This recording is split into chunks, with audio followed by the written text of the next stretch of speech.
Let me first answer the question between cold and hot showers. What is better for recovery? Most people think it's the cold shower because when you apply cold, you're going to reduce inflammation. How many times have we been told to put ice on an injury? But exercise is not the same as being injured. You're stressing the body out and you're breaking certain things down for the purpose of your body adapting and recovering and building things back up. When you add cold therapy and you decrease inflammation, you are actually slowing down the benefits of exercise, believe it or not. We actually want that inflammation to be there. Now, there's some exceptions to this. If you overtrain or if you have swelling, well, then you need cold. Or if you actually have pain, well, cold's going to be better. But cold therapy has other benefits. It can greatly stimulate your cognitive function and benefits for your immune system. Now, when we add a hot shower, we're getting a different effect.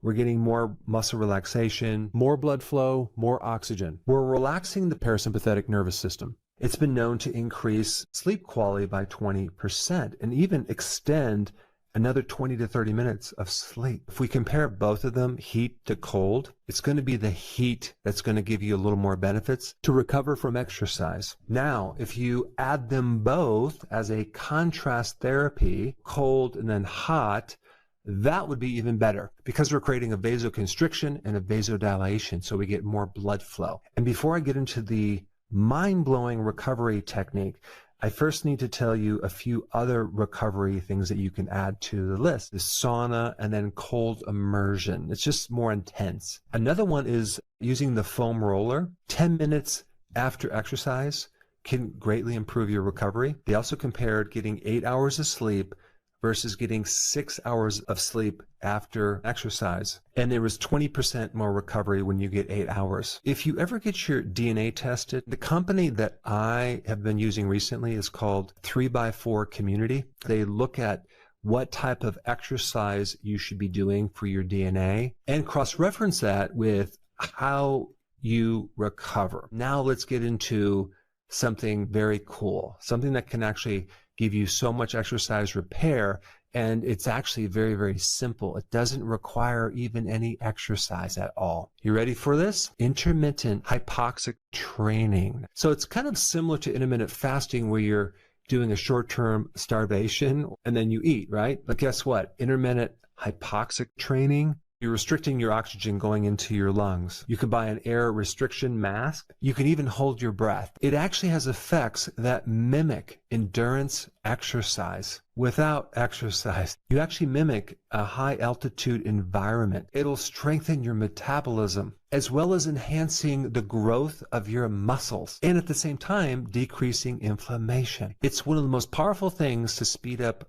recovery. And top elite athletes do this all over the world to get the unfair advantage of being able to have more recovery. Unlike cold therapy that gets rid of inflammation, this therapy balances inflammation. This is why the Kenyan long-distance runners always win, because they live and train in high altitudes. And on top of all these great benefits, you're also increasing growth hormone. That's a fat-burning hormone, that's an anti-aging hormone, and that's a hormone that can actually help your muscles grow. What are you doing to create this hypoxic state? One way is to buy one of those air-restricted masks. And typically when you breathe air, you're getting like 21% oxygen. But when we add the mask, it'll bring it down to, let's say, 18% oxygen. Also, if you don't have the mask, there's other things that you can do as well that don't require any equipment at all. You can basically take a deep breath in, exhale all of it out, and hold your breath for 30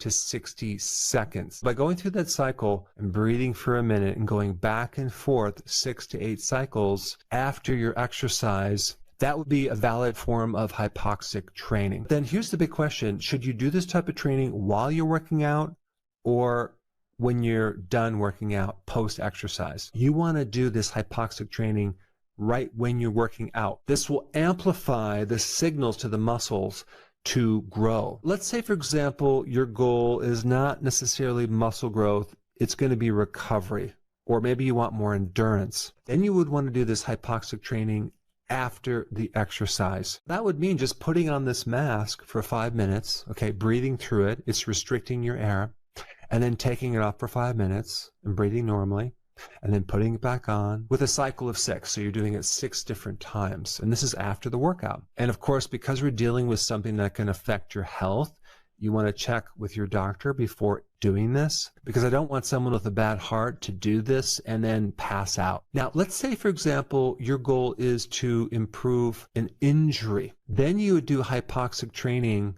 while you exercise, but keep the intensity low. Another thing to enhance this is to make sure you're having enough magnesium, because magnesium also increases ATP. Another thing that can enhance this is getting infrared. 50% of the sun is infrared. So just being out in the sun can greatly help you as well. When someone has cancer, they don't want to be doing this therapy because they already have hypoxia. Inside that tumor, there's a hypoxic state. There's a lack of oxygen. It just turns up the dial on cancer. When you have inflammation, you also have hypoxia, because in inflammation, there's not a lot of oxygen. In fact, cancer grows into areas of inflammation. So the antidote to that is a lot of exercise and counter some of the things that happen in a hypoxic state in cancer. So it'd be beneficial to take something like quercetin, curcumin, green tea, berberine,